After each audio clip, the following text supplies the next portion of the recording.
तो गाइस कैसे हैं आप सब लोग। क्रॉनिकल्स ऑफ अ सेंट के एपिसोड 25 के साथ हाजिर हूं। तो लास्ट एपिसोड के एंड पे हमने देखा था ज़ू पेंग जो होता है वो ज़ेंग क्वांग को बड़ी आसानी से हरा देता है और बाकी के सभी डिसाइपल जो होते हैं वो अपना चेहरा लटकाकर वहां पर खड़े होते हैं क्योंकि उन्हें लगता है कि वो ज़ू पेंग से फाइट नहीं कर पाएंगे। इसी के साथ ज़ू पेंग को माउंटेन के ऊपर वहां पर वैंग लिन दिखाई देता है जो कि गुस्से के साथ घूरकर उसे देख रहा होता है। तो वो कहता है कि इस लड़के के एक्सप्रेशंस काफी ज्यादा अच्छे हैं। तो वो उसे कहता है लड़के क्या तुम आकर मुझसे फाइट करना चाहोगे। तुम्हारा वैंग लिन अपने आसपास देखता है फिर साथ ही उसे कहता है क्या तुम यहाँ पर मुझसे कह रहे हो। तो वो कहता है कि हाँ मैं यहाँ पर तुम्ही से बात कर रहा हूँ, जल्दी से नीचे और मुझसे फाइट करो। जबकि सेक्टर मास्टर जो होते हैं वो अपने एल्डर से पूछते हैं क्या वो लड़का कौन है जो कि वहां पर ऊपर बैठा हुआ है। तो उसके साथ वाला एल्डर उसे कहता है कि इस लड़के का नाम वैंग लिन है, ये हमारे सेक्टर का बहुत ही मशहूर लड़का है, इसे यहाँ का सबसे फेमस कचरा कहा जाता है। तो सेक्टर लीडर उसे कहता है अच्छा तो ये वैंग लिन है। और इसी के साथ ही सभी लोग जो होते हैं उसके बारे में वहां पर बातें करना शुरू कर देते हैं और कहते हैं ये तो कचरा है, इसने सुसाइड करने की वजह से यहाँ पर इसे सेक्टर के अंदर एडमिशन मिला था। इसके बारे में सभी लोग जानते हैं कि ये यहाँ का सेक्टर का महान कचरा है। सेक्टर लीडर उनसे कहते हैं कि चाहे तुम सभी लोग यहाँ पर इसको कितना ही कचरा क्यों ना कहो, लेकिन जिस तरह से इस लड़के के चेहरे के एक्सप्रेशन है, जिस तरह से यहाँ पर ज़ू पेंग को देख रहा है बाकी सभी डिसाइपल से, तो मुझे ये ज्यादा बेहतर लगता है। मुझे लगता है कि इसलिए तो इसकी तारीफ करनी चाहिए क्योंकि बाकी के सभी लोग यहाँ पर डर के मारे कांप रहे हैं, लेकिन वो लड़का देखो वो किस तरह से वहां पर बहादुर बन के खड़ा है। साथ ही वो उनसे पूछते हैं कि लेकिन वो लड़का वहां पर ऊपर क्या कर रहा है। तो इसी के साथ एक डिसाइपल उनको बताता है कि सर हमारे पास यहाँ पर उनके बड़े सेंटीपीड का ख्याल रखने के लिए कोई भी नहीं था, इसी वजह से हम लोगों ने इस कचरे को उसकी सेंटीपीड का ध्यान रखने के लिए वहां पर ऊपर छोड़ दिया था। तो इसी के साथ एक एल्डर आके बढ़ते हैं और कहते हैं कि सेक्टर लीडर मुझे नहीं लगता कि हमें यहाँ पर लड़के को फाइट करने से रोकना चाहिए, मैं चाहता हूँ कि इस लड़के को एक मौका देना चाहिए, वो जाकर फाइट करे, क्योंकि अगर वो यहाँ पर इस फाइट को हार भी जाता है तो हमारी रेप्यूटेशन को ज्यादा नुकसान नहीं पहुंचेगा क्योंकि वो है ही ये कचरा, तो उसके हारने से ज्यादा फर्क नहीं पड़ेगा। जब किसी के साथ उसका मास्टर जो होता है वो आगे बढ़ता है और कहता है कि तुम लोग जो क्या कर रहे हो, तुम्हें अच्छी तरह से पता है कि मेरा डिसाइपल जो है वो इस लायक नहीं है, वो इस वक्त की कंसंट्रेशन के 3rd लेवल पर है। अगर ज़ेंग क्वांग जैसा लड़का उसके सामने नहीं टिक पाया तो फिर मेरा डिसाइपल उसके सामने कैसे टिक पाएगा। क्या तुम यहाँ पर सभी के सामने मेरी इंसल्ट करवाना चाहते हो कि मेरा डिसाइपल जो है वो किसी दूसरे डिसाइपल के हाथ से मारा गया। तो ये बात सुनने के बाद वो सभी लोग जो होते हैं उसकी तरफ देखते हैं। फिर साथ ही एक एल्डर जो होता है वो आगे बढ़ता है और कहता है कि सेक्टर लीडर मुझे लगता है कि उस लड़के के उस एक्सप्रेशंस के अंदर काफी ज्यादा कॉन्फिडेंस है, मुझे लगता है कि उस लड़के को फाइट करने का मौका देना चाहिए। ये वही एल्डर होता है जो सबसे पहले हमारे वैंग लिन के ऊपर नजर रखे हुए था और वैंग लिन को इसने अपनी तलवार की एनर्जी के साथ बचाया भी था। ये एल्डर जो है हमारे वैंग लिन में काफी ज्यादा इंटरेस्टेड है और इसी ने इस वैंग लिन को हमारे सेक्टर में हैंगजुई सेक्टर में एडमिशन दिलवाया था। तो सेक्टर लीडर्स की बात सुनने के बाद कहते हैं सभी लोग इसे कचरा कहते हैं। मैं जहां पर अपनी आंखों से देखना चाहता हूं जिसे सभी लोग कचरा समझते हैं, क्या वो वाकई में जहां पर कचरा है या फिर नहीं, क्योंकि उसके चेहरे के एक्सप्रेशन से ऐसा बिल्कुल भी नहीं लगता कि वो एक कचरा है। अगर वो जहां पर इस फाइट को हार जाता है तो फिर तो एल्डर वाली बात कि यहां पर हमारी इज्जत को नुकसान नहीं पहुंचेगा क्योंकि वो तो पहले से यहां पर कचरा है। और इसी के साथ ही कहा जाता है कि ठीक है वैंग लिन जिसे यहाँ का महान कचरा कहा जाता है, जल्दी से यहाँ पर नीचे और आकर फाइट करो। तो सभी लोग ये बात सुनने के बाद वहां पर कहते हैं क्या यहाँ पर कचरे को फाइट करने का मौका दिया जाएगा, और एल्डर भी वहां पर खामोश होते हैं। इसी के साथ ही उसका मास्टर जो होता है वो भी उसे कहता है कि सेक्टर लीडर प्लीज यहाँ पर उसके ऊपर तरस खाए, मेरा डिसाइपल सिर्फ और सिर्फ की कंसंट्रेशन के 3rd लेवल पर है,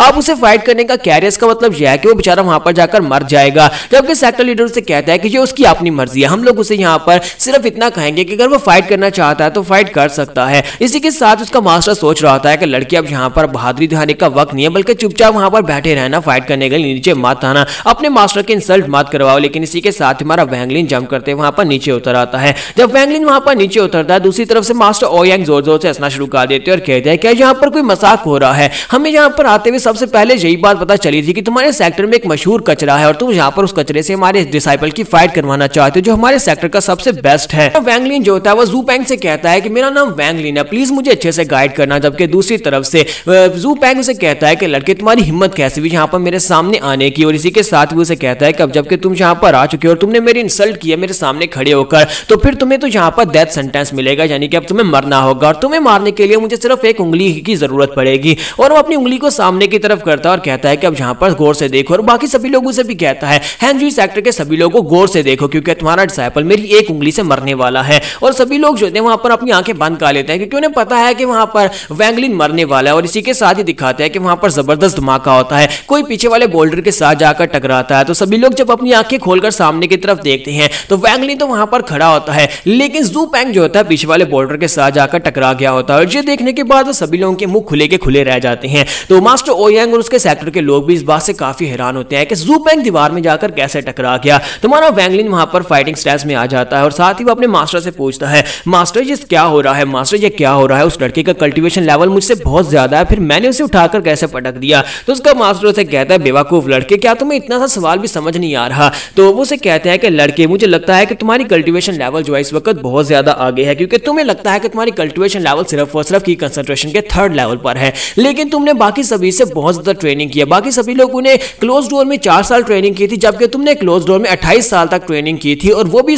क्रिस्टल के अंदर बैठकर, जहां पर मैं तुम्हारी मदद कर रहा था, मैं तुम्हें बहुत सारी एनर्जी दे रहा था और वो सारी एनर्जी तुम्हारी बॉडी के अंदर जा रही थी। तो फिजिकली तुमने जहां पर की कंसंट्रेशन के 3rd लेवल को पार नहीं किया, लेकिन असल में इस वक्त तुम्हारा कल्टीवेशन लेवल जो है की कंसंट्रेशन के 14th लेवल पर है, यानी कि 14वें लेवल पर है। यानी कि इस जैसा ज़ू पेंग जैसा लड़का तुम्हारे सामने कुछ भी नहीं है। अगर तुम चाहो तो तुम सिर्फ और सिर्फ एक उंगली के साथ इसको हरा सकते हो। पेंग जब पीछे जाकर उस बोल्डर में पटकता है तो वो बहुत ज्यादा गुस्सा हो जाता है और उसे कहता है कि लड़के, तुमने मुझे गुस्सा दिला दिया। तुम जहां पर सबसे फेमस कचरा हो, लेकिन जहां पर अपनी स्ट्रेंथ को छुपाकर मेरे पर अटैक कर रहे हो, मैं तुम्हें मार डालूंगा। और इसी के साथ ही वो बाहर निकलता और कहता है, जहां पर तुम सभी लोग इसको कचरा कह रहे थे, लेकिन असल में तुम सभी लोग मिले हुए हो। तुम सभी को पता था कि ये बहुत ज्यादा स्ट्रॉन्ग लड़का है। और इसी के साथ ही वो अपने स्नेक स्पिरिट को रिलीज करता है। जैसे वहां पर अपनी स्नेक स्पिरिट को रिलीज करता है, स्नेक जो होता है हमारे वैंगलिन की तरफ आगे बढ़ता है। जैसे वो वैंगलिन के करीब पहुंचता है, स्नेक वहां पर डर के मारे कांपना शुरू कर देता है, क्योंकि वैंगलिन का ऑरा जो होता है उसके ऑरा से ज्यादा पावरफुल होता है। और इसी के साथ ही हमारा वैंगलिन अपने पास अपनी इंट्रैक्शन आर्ट को यूज करते हुए एनर्जी के साथ एक बड़ा पंजा बनाता है और उस स्नेक को वहां पर सेंटर से पकड़ लेता है। सभी लोग ये देखकर बहुत ज्यादा हैरान होते हैं और कहते हैं,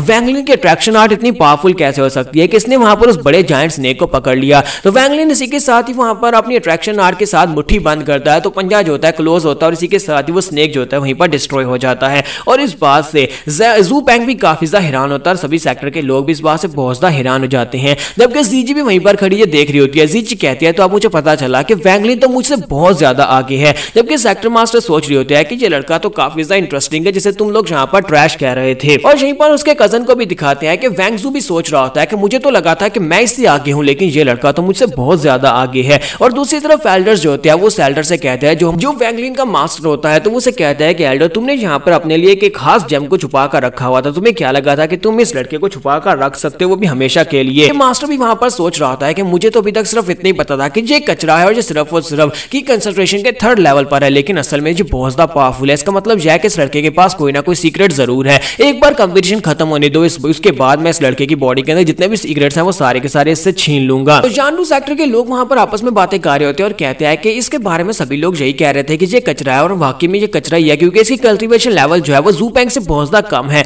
लेकिन फिर ये यहाँ पर इतनी पावरफुल एनर्जी को कैसे यूज कर पा रहा है? ज़ू पेंग इसके सामने कुछ कर क्यों नहीं पा रहा? और इसी के साथ ज़ू पेंग को दिखाता है कि वो जख्मी हालत में उसके सामने खड़ा होता है और उसे कहता है कि मैं जानडू सेक्टर का एक जीनियस डिसाइपल और मैं तुम्हारे जैसे लड़के के हाथ से बिल्कुल भी नहीं हार सकता। और इसी के साथ वो फिर से किसी स्किल को यूज करने लगता है। किसी के साथ उसका मास्टर ओयंग नीचे उतर आता है। वो नीचे उतरने के बाद उसकी गर्दन पे मारता है, जिससे उसे बेहोश कर देता है और उन लोगों से कहता है, मुझे लगता है कि आज की ये फाइट यहीं पर खत्म होती है। जबकि दूसरी तरफ से सेक्टर लीडर जो होता है वो अपने एल्डर से कहता है कि जल्दी से जाओ, जल्दी से जाकर सारे के सारे एल्डर्स को बुला लो, उनसे कहो कि फाइटिंग के लिए रेडी रहो, क्योंकि इस बार जानडू सेक्टर के लोग सिर्फ और सिर्फ एक्सचेंज मीटिंग के लिए नहीं आए, बल्कि वो लोग यहाँ पर हमारे सेक्टर के ऊपर कब्जा करने के लिए आए हैं। तो यहाँ पर हम लोग अपनी एपिसोड 25 का एंड करेंगे। नेक्स्ट एपिसोड में देखेंगे कि सेक्टर लीडर ने जो कुछ यहाँ पर कहा क्या ये वाकई में सच है, क्या जानडू सेक्टर के लोग वाकई में इनके सेक्टर के ऊपर कब्जा करने के लिए आए हैं। तो यहाँ पर एपिसोड 25 का एंड करेंगे, नेक्स्ट एपिसोड में ये सब कुछ देखेंगे।